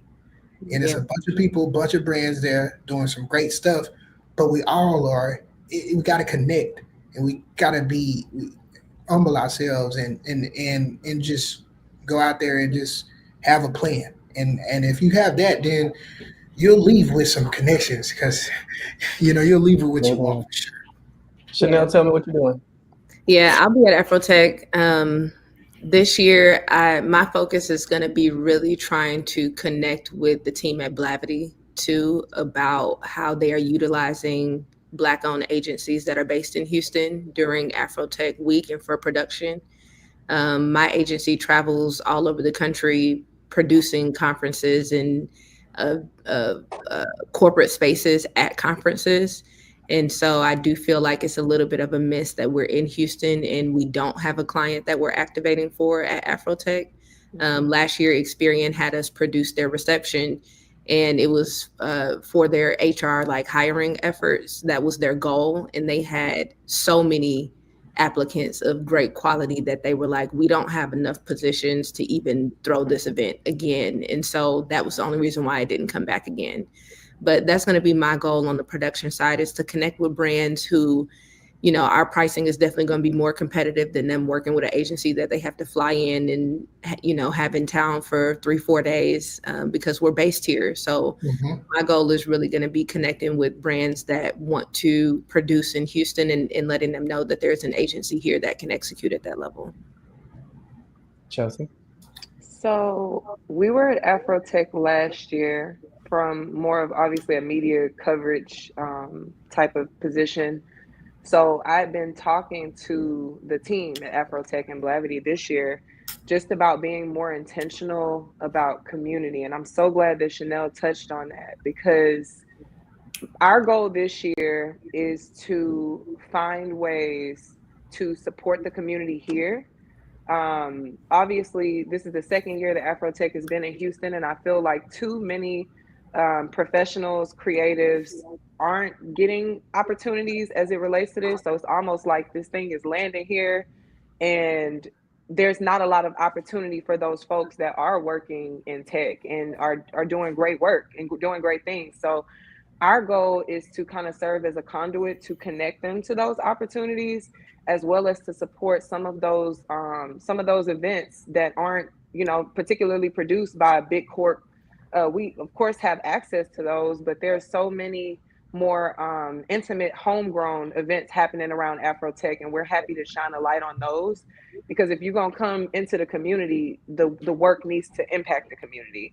And that's not to slight anybody, because obviously I think that it's a huge it's something huge to be proud of, to be able to continue to produce at this level, especially with all of the things. I don't see them as constraints, because I don't like lack filled vernacular, but I see it as a lot of challenges that they've had to face and still are able to produce. But I'd love for us to be able to stand in the gap between some of the opportunities on a local level that a lot of the professionals, incredible agencies like Chanel's and Code Black, like Mike, and being able to help to connect in that way, so that we are getting those, opportunities in the future, when hopefully they come back and do it again in the city, and that, the whole landscape looks a lot different with who the producers are, especially coming in our yard, right? Yep. I love that. I love that. So I'm gonna wrap our panel with this last question, and I think it kind of centers, or is a good segue rather, from what was just shared, and that's community, right? So the title of this panel, as we know, the hustle is real, but the reality is that your network is real too. I'll be the first to say, like, literally, I would not be where I am today without God in my community. There are people who have stood in the gap for me and literally showed me things that I never knew about, right? So can you all share a specific instance where another Black professional, mentor, or community organization in Houston was instrumental in opening a door or providing that advice to you?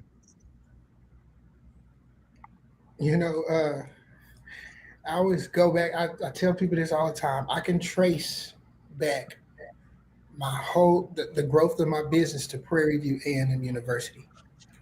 But more in particular, I can trace back, one of my the first time I became an agency of records with a nonprofit.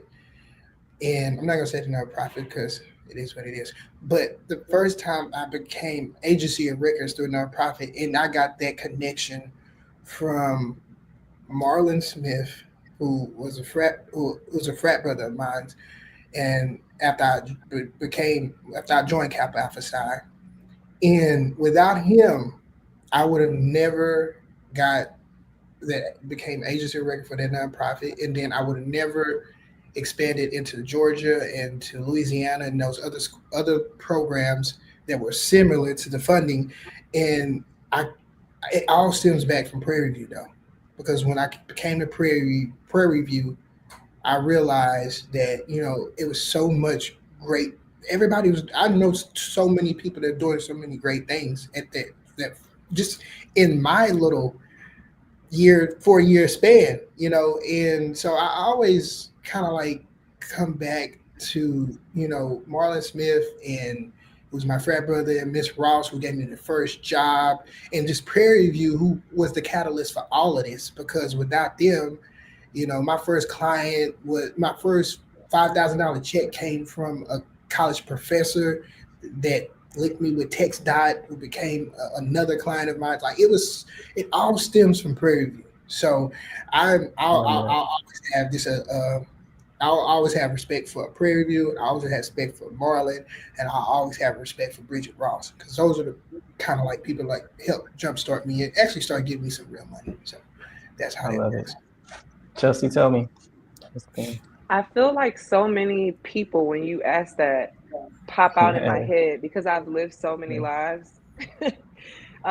So there are people who are instrumental, you know, in my career in music, right? Or in different points, different mentors. Mhm. But when you ask it, and I think about an all-encompassing person, I think about my mother, um, Okay.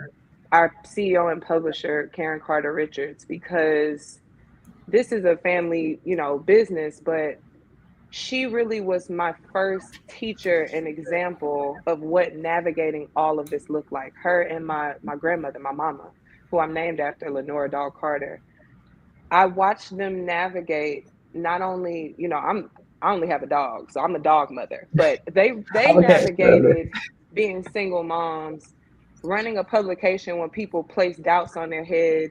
My Mm. mama purchased, you know, a gauze printing press that rivaled, you know, competitors that were white men across the country, you know, as a young 30-year-old woman, and at the same time was running a country club. My mama and my mom were working 7 days a week while still producing at a high level and feeling that duty to do right by their community in more ways than one, while still having so much grace and humility, you know, like to the point that on any given day, Muhammad Ali or Martin Luther King, when they were in town, are stopping by the office to strategize with them. Wow. And they walking around the office barefoot, you know what I'm saying, bringing somebody lunch that they made at home, entertaining Aretha Franklin, but also standing outside, you know, with people who were unhoused and bringing them Mm. food, sending children to school, and giving them scholarships, but not wanting to tell people they were doing that because they weren't doing it for praise, right?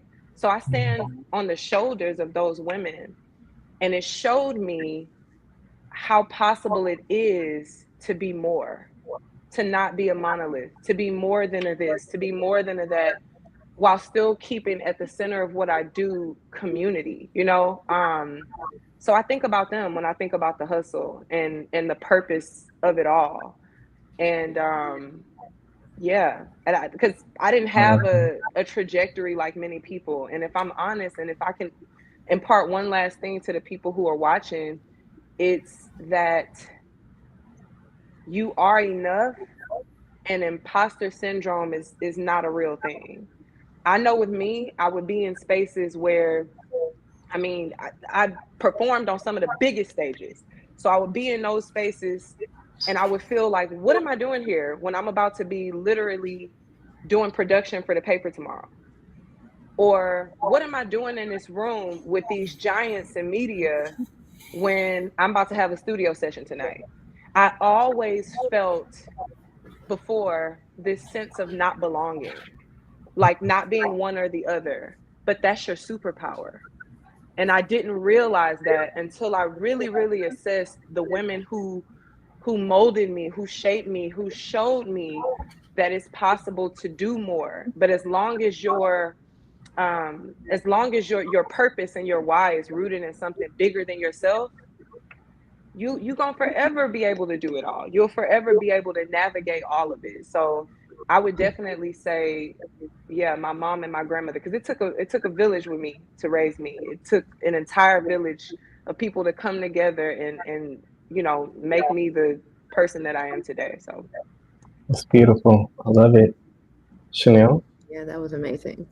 Um, I'm gonna go two different routes. Like, definitely, I feel like my family was a big strengthening factor in me being able to endure kind of life how it's rolled out for me. Having the confidence to walk into spaces and present myself with confidence is not something that you are a lot of people are built with. That is something that you are encouraged through. So I just encourage those of you that have kids, see your kids' strengths and really encourage them in those spaces, because it makes a difference in who they become as adults and how they walk and, you know, show up in the world. But I'll say with Code Black, we celebrate 5 years in 3 days. So October 20th is Congratulations. and thank you. And I'll just say, Black Market was one of our first somewhat large client, and Black Market is a Black vendor marketplace, and then they opened a brick and mortar in Pearland, and that account came with some challenges. But I also will say that it gave us a resource group that did what it needed to do for how we knew we needed to navigate networking and making connections and things like that. So through that relationship, we were able to meet the National Urban League. Through the National Urban League, we met Experian, which is now one of our largest clients that we, produce and work with all over the country. And so I think, just the ability for that one client and account to stretch us so far in many directions. That's where I met Mike. And I think that was on our year and a half or second year in business. That really, it challenged us quite a bit. And when I say challenged, to the point that, sometimes it hurts, the work that you do hurts, or the positions that you get put in financially, they hurt, but anything that hurts, gets better. I've never heard of a physical therapy appointment that felt good, but you get stronger, after you do that exercise. And so there will be moments in time in business that don't feel good. There will be conversations that don't go well. There will be moments that you feel undervalued or underappreciated, but that will always make you better. And so I think just through the adversity over the years of even working with Black businesses, has made us 10 times better to show up in spaces that we know our worth, our value. We've improved our processes. We've learned different things about legal and how to handle money. And sometimes you got to fall to get back up. And so I would, those are some of the moments that I value the most, because if it was always easy, then we wouldn't be where we are today. I love that so much. Wow. So I want to thank all three of you for even donating your time to our members and our non-members that are watching. But to be open and share your stories on this platform is very important, because I feel like a lot of new agency owners, new marketers, advertisers, and creatives alike, they don't necessarily have a guide, right? And I think Chelsea shared it earlier. We might need to stop trying to be the guy. And to the point she also shared, imposter syndrome does not exist. You have to start believing in yourself eventually. At some point, you got to know that you can do it. But build a community around you, build people around you that will also help you see your worth. And with that, I want to close with my person. And I have a few, I think Mike shared that. I have a few people I've seen my past 3 or 4 years here in Houston. But the one that continuously stands out and has even gave us this platform today is Michelle Ngonye. I met Michelle in 2022, and I met her at an AMA event. So AMA Houston. Shout out to Henry. He's the president over there now. He's doing a really great, doing some great work. But I moved to Houston, and I had the idea that the African American Marketing Association was the only association in the nation for Black marketers. It's the second one, but we're really engaged with our members. But when I met her, I was so nervous. At that point, the agency, I had no clients in Houston. Mind you, I was fresh with a bachelor's degree, kind of, sort of, well, a few months out. And I necessarily didn't know what I was going to do. But I did have a plan in the back of my mind to just go find some VCs that were out in Austin. I think it's like Texas Star or something like that. But I was looking for opportunities, right? So I know I had to get in the room with people who could either be a decision maker for a campaign for me, or could be like, hey, we see your resume, let us hire you, right? So that day I went to an AMA event. It was a lunch on, paid my little money, and I went. And I got introduced to Michelle. And at that very moment, I didn't know what she could do for me. I hope I'm saying it correctly. I didn't know what she could do for me, because I don't look to people for what they can do for me. But I didn't know what she would do for me is what I should land with, right? And from there, literally, I talked to her about my business. She's spoken my name in rooms I've not even entered. She showed me other professionals who I didn't even know existed in Houston, but have been so pivotal to my career thus far. And she continues to show up. She continues to show up in a way that I need to see possible, right? And I don't think a lot of people give their flowers early on to people. And I want to give Michelle hers. She's shown up. She's shown me over this past year. I done talked to her about my clients, y'all. Y'all don't know this. I'll say it publicly. I've had to sue somebody my first year back in business because they did some fraudulent. they basically got their invoice back, right? And so I had to figure out, how do you even get money back for digital work or services that you provided, and how do you go to small, but a whole bunch of stuff, right? And I've been able to share these things with Michelle and be open with her and not be perfect, right? And so again, I want to end with this: find your people, find your community, be a community, and realize that we're stronger together in numbers. And again, I want to thank all three of you for being here today, and y'all have a good evening. Thank you for having us. Thank you. Thank you. Thank you for having us, for real. No problem.